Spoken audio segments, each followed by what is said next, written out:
Hello everyone, welcome back to 70s and 80s Talk. So today I'm going to be reviewing one of Whitesnake's albums. It's their fifth studio album, which was released in the early 80s on the 15th of November 1982, and it reached number 9 in the UK charts. A lot of stuff was sort of going on with the band when this was sort of being wrote and released, so it's quite a bit of an interesting story behind all of it. I know the band was in a lot of debt and sort of I think the lineup changed after this album, I think possibly. So yeah, there's a lot of stuff went on around about this time when this was all happening. So the first song on the album is Young Blood. I really like this song. As soon as it starts, it's like one of those songs you're like, yeah, this is a good song. If you like this sort of music anyway, I guess. The bass guitar then comes in, it's just a really good sound. It's a real Whitesnake sounding song in the sense that it was this era of Whitesnake, because there's definitely different sounds and eras of Whitesnake. There's not an overall sound for Whitesnake. This is a more bluesy sort of era of Whitesnake. You've got that woo in there that Coverdale does. Young blood, your hot property is a what a line that is. That's a standout lyric in this song. The riff is very strong. You can't help bop your head along to that, especially with the drum beat. With that, there's little draws back in sound, I think, and variations in the drums which are dotted about. Then we get this sort of bluesy guitar solo in there, which works really well with that sort of squeal towards the end of it. Brilliant. There's jabs of guitar and drums just before the end as well. Again, good ending to the song. So number 2 is Ready and Willing. It's a classic Whitesnake song. It's on sort of your greatest hits of Whitesnake albums. Definitely. What a sound to start. Really good. David's vocals really are second to none. You have that riff in there, and then this guitar layered on top of that, which is such a great skill and variation as a band to do that. I know the bands do it, but I'm just pointing it out for this song. I do think it's a brilliant song. The repeating of Rough and Ready is in there towards the end of the song, which works really well, and it just finishes with good song. It doesn't just cut off sort of thing, it does it gradually, which is good. Number 3 is Bloody Luxury, and I am a person that uses the word bloody quite a lot, so this pointed out standed out to me quite a lot, so I was like, okay. Again, as soon as it starts, I was like, this is for me. I don't think I'd heard this song. I've listened to it loads since doing this review, but don't think I'd heard it. But I do like the overall sound of it. The keys work really well, and the keys are used quite a bit in this album, and it helps to create that sort of old school rock style of sound. I really like the pace of the song. It's a really good listen. It's a bit different compared to other Whitesnake songs, I'd say, slightly, but it is still great. It's a bit like something from Grease, the film. It reminded me of that for some reason. The solo is quite jazzy again. It's really great. It is. So number 4 is Victim of Love. The cymbals from the drums work really well, and you know that build is coming in the song.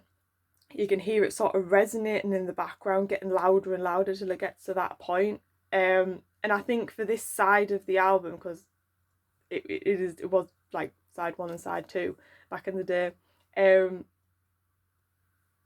think there was 4 on side 1, and sort of I preferred, say, the other 3 compared to this one, but it's still a classic song, and I know it very well, and I do listen to it. So number 5 is Crying in the Rain, which is on the 1987 album. So obviously this was before then. It is a brilliant song. There's stabs of sound in there, and you know it's this song quite early on. Then the drums create this sound which doesn't last long, but it adds that quick bit of intenseness before we really get into the song. It's such a groove sort of to the song by doing little things like that, especially with the riff as well. That's quite a groovy sound running through the song.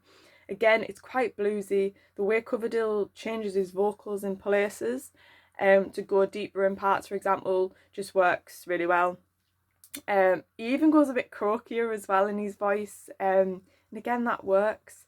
It's a story, this song, definitely, and Coverdale changes the way he's singing to sort of help aid that, I think, a bit like how you would change your tone of voice if you were actually telling a story, like reading it from a book. He's doing that singing. And there's backing vocals in this song which work really well. It's not a lot in there. Sometimes that's overdone in songs, but this is absolutely fine. It's a nice touch to the song. I don't believe it isn't. I think they took that out for the 1987 version. I had a quick listen. I couldn't hear them, but I might have missed it. Just a bit sort of halfway in the song. There's just bits of sound which remind me of The Gambler by Whitesnake, which is a brilliant sound in both songs. But with this song, it's more like bass and drums, but with Gambler, it is just the guitar, but it's still quite similar sounding wise. Again, in this song, you've sort of got the guitar on top. There's that added layer, and it works really well, and it just it flows really well. But there's definitely differences between this and the 1987 version. The 1987 version is definitely heavier. He repeats "Crying in the Rain" quite a few times in that as well. He doesn't do it in this one. And I mentioned about those backing vocals as well. So number 6, "Here I Go Again." Again, they did that on the 1987 album as well. You've got that organ sort of sounding start to the song. You know it's this song. It's a stunning song, it really is. And Coverdale's vocals start different, almost chilling almost, and then his voice slightly changes and you get that glimmer of guitar being introduced, and here we go again, it's another Whitesnake song. The bass really adds an atmosphere to this song, I think, and it's not even that much, to be honest. The backing vocals work well. The guitar towards the end, I think, is quite Thin Lizzy sounding, and I've noticed that in this album in general, there's little bits of sound, little bits of guitar, which make me think, that reminds me of Thin Lizzy. But more guitar-wise, definitely. So number 7 is "Love and Affection." I really like the chorus of this one. It flows very well. It just skips along very easily with those twangs of guitar. Again, quite Thin Lizzy sounding. Then there's the organ keys sound again. I feel like that bit of the song could have been longer. That would have been totally fine. And that typical ow that you... I'm not going to do, I'm not Coverdale. Towards the end of the song that he does, that sort of screech. So number 8 is "Rock and Roll Angels." The bass is a nice touch in here. It's quite groovy sounding. The keys are nice too. It has that old school sound to it again, that old school rock. American sounding even, I'd say. Playing outside in an evening with a fire going, I wrote there. It's such a chill and easy listen. This song, lyrically, it's good as well. You've got that twang of guitar after Coverdale sings "rock and roll." Just little things like that just work well. There's a sweep of keys in there, which is nice. And then that continues with that. "Blue Queen Jeans" is one of the lyrics which stood out for me in that. Just, yeah, quite a good line. I mean, can you call it a line? It's literally just 3 words. There's something in this song which reminds me a bit of Steinman as well. There's a little bit of sort of theatricalness, is that a word, in it, I'd say. Number 9 is "Dancing Girls." The sound starts like another song, but I couldn't think what. In all honesty, I wasn't that fussed about this song. It just didn't really grab me. It does have that groovy bluesy sound, which is the theme of this album, I'd say. When Coverdale sings "Bring on the Dancing Girls," how he sings girls in particular, he changes when he just sings that word, and by doing that, it makes it quite catchy and it makes it get stuck in your head, I'd say. Keys again in this are quite good as well. So number 10 is "Saints and Sinners." What a start. it gives me a picture of some old American yard show or in real life and this being played. Again, it's quite groovy. There's certain songs on this album which I do prefer, and this one is a bit like Dancing Girls. It's not really for me. I do prefer more the heavier, intense side of Whitesnake, I'd say. So overall, it's a decent album. I'm a big Whitesnake fan. I knew most of these songs quite well already. I do prefer other Whitesnake albums, I'd say. There are some songs which I maybe would skip if I was to listen to this album. Not to a point where if they weren't to be skipped, I would be like, oh, this is doing my head in. Absolutely not. Like, I do like all of them. There's just some which I'm not that big of a fan of, I'd say, especially those last two.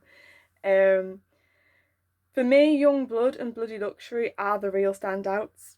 They're my favourite songs on the album. So that is my review for Saints and Sinners.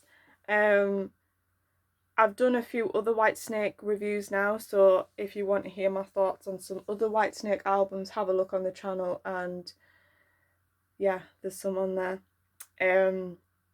So thank you for watching, everyone. Take care now. Bye bye.